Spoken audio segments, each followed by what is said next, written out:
ও মানুষ বড়ই স্বার্থপর রে, বড়ই স্বার্থপর।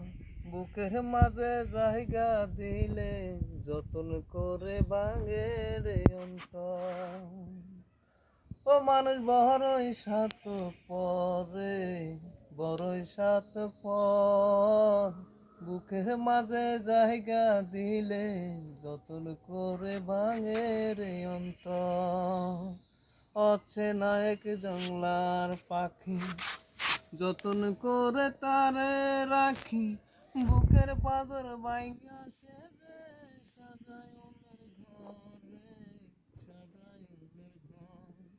মানে বড়ই স্বার্থপর রে, বড়ই স্বার্থপর। বুকের মাঝে জায়গা দিলে যতন করে ভাঙে রে অন্তর।